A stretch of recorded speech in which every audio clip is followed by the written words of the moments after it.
Now, the recent revolutions in Tunisia and Egypt have given hope to millions of people living under autocratic regimes across the Arab world. For decades, these regimes have seemed immovable, their dubious democratic credentials justified by security concerns in the region and, of course, by support from governments in the West. But leaving aside the revolutionary successes in Tunisia and Egypt of the last few weeks, we've also seen protests break out in Yemen, in Jordan and most recently in Algeria. Around 2,000 braved a massive security presence in Algiers this weekend, a call for President Abdelaziz Bouteflika to end his 12 years in power. Well, tonight I'll be asking my guests if Algeria too is poised for revolution, or if the country's history, geography and wealth means the current regime is safe for now. Well, joining us tonight to discuss here in the studio, Douglas Yates, a professor at the American University in Paris. In Algiers tonight, Amel Boubekeur is a research fellow at the École Normale Supérieure. She's joining us on the line from Algiers. In Geneva, Mourad Dina is a co-founder and member of the Rashad movement, which is calling for change in Algeria. And in London, we're joined by Saad Jabbar. He's an international lawyer as well. All of my guests then here tonight, ready to give us their view. First, though, let's take a quick look at this report from France 24's reporters in Algiers.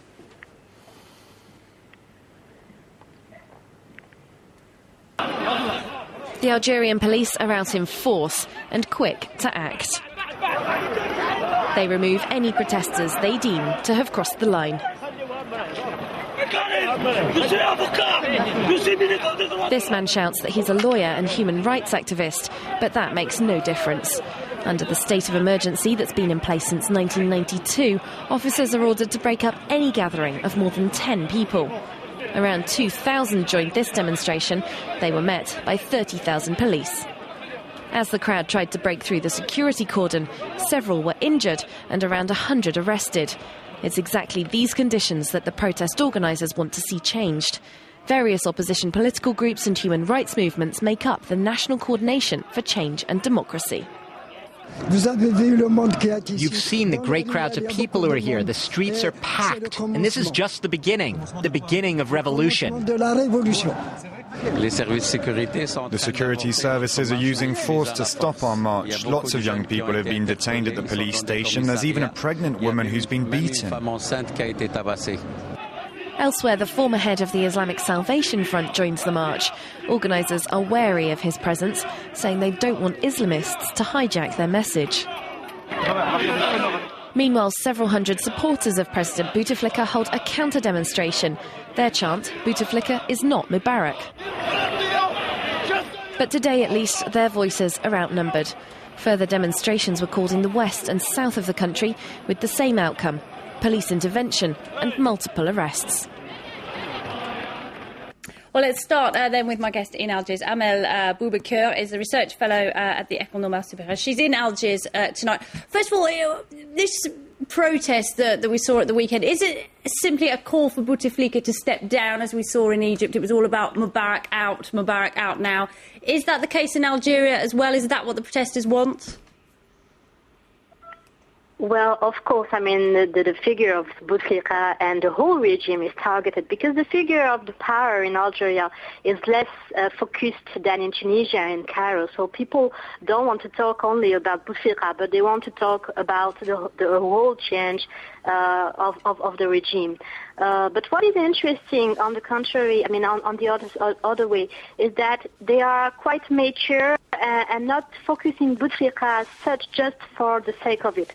These protests are actually linked to a whole range of protests, and I would say that protests have been going on since 1988, in Algeria. So that's not quite new. That's not quite innovative, but at least the coordination aspect of Saturday's protest was quite interesting, because for the first time you had young people, people from a whole kind of political parties, including Islamists, being together and taking the streets. All right, let me get now to Mourad Dinar in Geneva. Now, you work for the Rashad organisation, which is calling for change in Algeria, and you've been calling for protests as well. Why didn't you manage to get more people to mobilise this weekend? There were just 2,000 people, not a huge protest on a scale of what we've seen recently in the region. Right. So I think the main point here at this level concerning Algeria is not about figures and numbers. It's really, I think, a turning point. We are really witnessing two major things which are happening not only in Algeria. And let me just remind you that our movement, which was founded in 2007, was calling for a radical regime change in Algeria and throughout the Arab world, and using non-violent means. Up to 3 months ago, we were really marginal in calling for these things, for the radical change and with the non-violent means, because almost nobody believed that that could happen in the Arab states. And we are all seeing that this does happen in the Arab states. So we have seen two things. First, that the regimes are weaker than people thought. Whenever there is real mobilization from the people, non-violent social movements can make a change, and a quick change, in the Arab world. The second thing is that even Western states did not expect, and even the intelligence agencies in the West did not expect such things to happen in the Arab world. And I think this is a major thing that we are witnessing. And the trend will continue. And for Rashad, this is really a big moment in Algerian history for us, because first in Algeria there are different things. People had to break the fear barrier that has been imposed by 20 years of terror, which has been waged on the Algerian people. And this has happened this Saturday. Right, but if I can just interrupt you there have also been autocratic regimes in Egypt and in Tunisia. The protests there, my point is, were much bigger than the protests we saw in Algeria this weekend. Are you hoping that'll change this weekend if there's another march? Well, in Tunisia, it didn't start with 2,000 people, and in Egypt also. So I think that we have seen one big picture in Algeria. First, the move was really getting lots of people from various political spectra attending this event.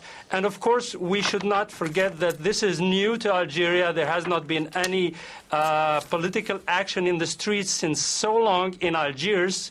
And this has been, I think, a good starting point, and more is about to come. People are learning from this experience how to organize themselves, and I'm quite happy also that the discipline was there. People were able to abide to non-violent means, and this is extremely important for Algeria at this time. All right. Douglas Yates, I'm going to ask you the million-dollar question. We've seen the regimes brought down in Tunisia and in Egypt. Are there similarities that mean Algeria is next? Well, the question all week long I was trying to ask is, are what we're seeing in Egypt during this week predictions for what would happen in Algeria? And I have to admit, I was hopeful that they were. But as I started looking at a series of indicators, the things that propagated the revolutions, I became discouraged. First of all, there was the Internet, which clearly was a major agent of organization. When you look at the rates of Internet in Tunisia, about 1 in 3 people was wired. And this meant that people could organize, people could communicate, they could show visual images of abuses, they could contact with the outside world, they could contrast what they were seeing on state television with images coming from Al Jazeera. When you got to Egypt, it was about 1 in 4 people was on the Internet. Unfortunately, when you look at Algeria, the backwardness of development under this rentier state means that only about 1 in 7 people are wired. And this might explain the part of the difficulty of propagation. So another thing was, well, it's not how many people are on the Internet, but who's on the Internet. And so you start looking at education. You look at literacy rates, which are quite low in the Arab world, and they're the lowest of all in Algeria. So finally, what was another factor in Egypt? The heavy concentration of population. If you want to organize an outdoor protest, you want to go to a place where there are people. And if you look at urban concentration, it's quite great in Egypt. Cairo is the largest city in Africa. You look at Algeria, now that Sudan's broken apart, the largest country, and only about 1 in 17 people live in the capital. Add to that the regime's unwillingness to accept any kind of gathering, and we began to see why it's so difficult to get a large-scale revolutionary rally in Cairo. It's interesting. In Algeria. It's interesting you brought up the internet, isn't it? Because in Tunisia, it was President Ben Ali who invested so heavily in the internet connections. He wanted Tunisia to be connected to the rest of the world. He wanted it for economic reasons. That's not the case in Algeria. A great example in development and modernization theory, the idea is in bringing economic modernization, you end up bringing the tools of political modernization. In Algeria, where Bouteflika is keeping the people backwards, he might also be, as the Sultan of Oman had, consciously keeping the people from democratizing. All right, Saad Jabbar in London, let's get your view then. Do you think Algeria is ready for a revolution, or do you think that there are elements about the country that mean that the regime is safe for the time being? I think all the objective conditions for a revolution have been there for some time. However, the regime managed to stop that because they overplayed the card of fear of terrorism, Al-Qaeda, Islamism. Algeria was the readiest country since 1988. So in 91 and so on, the regime at the time talked of the Islamists being so popular because of shortage of housing, corruption, bureaucracy, unemployment, marginalization of the youth.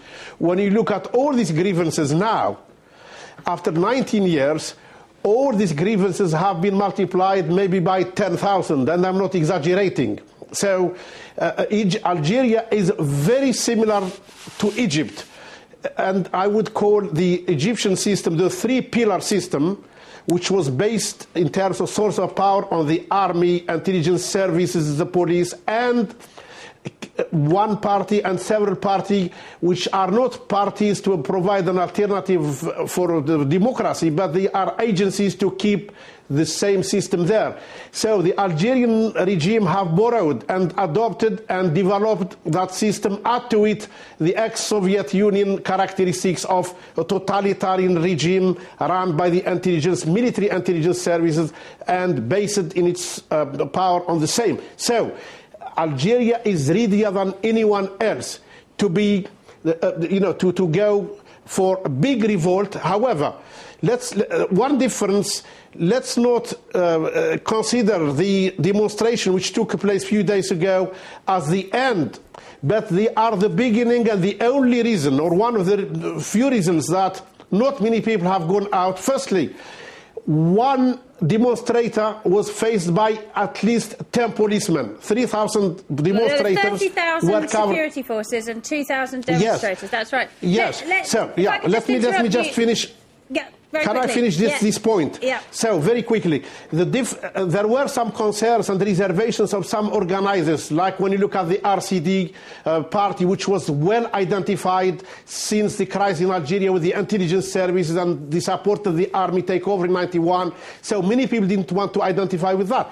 However, in Tunisia and Egypt, not one single party, single grouping or association led the demonstration. It was all the components of the society who went out to the streets in order to demonstrate against the regime and bring the regime down. This is the best medical, political prescription more a case for success. Of venting public anger, you're saying. All right, let's go back to Algiers and Amel Boubekeur. I'd like to get her view again. Now, crucially in these revolutions, of course, has been the role of the army, of the soldiers. My other guest just touched on it there. Now, in Egypt, of course, famously, the army wavered. It didn't want to be seen to be taking sides throughout the events there, and that made a big difference, didn't it? Whereas when you look at what happened this weekend in Algeria, the armed forces seem to be very much on the side of President Bouteflika. Is that the case? Yeah, now that I can clear you, actually that's not a relevant question in Algeria. I mean, the security argument has been there for 20 years, 25 years. The fact that people were not that huge number, the fact that we didn't have a huge number of people on the streets on Saturday, or what could be considered as not a high number, is just linked to the fact that you have policemen everywhere, and not just in terms of demonstrations. But we should not forget about what is occurring every day in the whole country in terms of riots, in terms of tentatives of self-demolitions, in terms of strikes. So people are taking the streets and not fearing police anymore, not fearing the army. Of course, the army is quite powerful at the political level, but that's something that people are not fearing anymore. I mean, this kind of manipulation. It is crucial, though, isn't it, to whether or not these revolutions are successful or not. It's what side the army takes. I don't think so. I think that the army will be very pragmatic, and if they don't need Boubekeur anymore, and if they see that it is of their interest to grant more civil liberties and a liberty to take the streets, they will do so. But that's not what Algerians are asking for, actually. They're not just asking for being able to demonstrate publicly. They are really asking for a change, a regime change, and including the army. They are not willing to see the army in politics anymore, and they are not just focusing, as I said it earlier, on Boubekeur figure only. And because Douglas Yates, of course, Algeria is different to Egypt and Tunisia in many ways, but one of those ways is, of course, it's been under a state of emergency for almost 2 decades, state of emergency which, of course, brought about back in the end of the 1990s after a period of extreme violence. We were all given a short course by the Egyptian people that there was a difference between the police apparatus and the army. But when we get to Algeria, what we have is an army that's been fighting a civil war, an army that is not necessarily the voice of the people, but the army that's been used to commit massacres in Kabyle, an army that's been used against populations in areas where there's rebellion. And so the army doesn't have that universal popular support. It's seen as parti prise. And so it's difficult to imagine it enjoying the same kind of legitimacy that the army apparently enjoyed in Egypt and Tunisia. Mourad Dina, what are your thoughts on the fact that the government has said it will lift that state of emergency shortly? Will that make any difference at all? Certainly, that's not the key point. I mean, lifting the state of emergency has been can be summarized as too little and too late. It's not what is at stake. What is at stake is not also Bouteflika himself. He is certainly part of the current regime, but what needs to be changed is the backbone of the regime, which is the military intelligence role in Algeria's political life. There needs to be a clear and pragmatic and verifiable process by which we have a clear democratic control of the armed forces in Algeria. If we do not get to that point, then nothing has been solved. And I think this is what is on the agenda now for the opposition.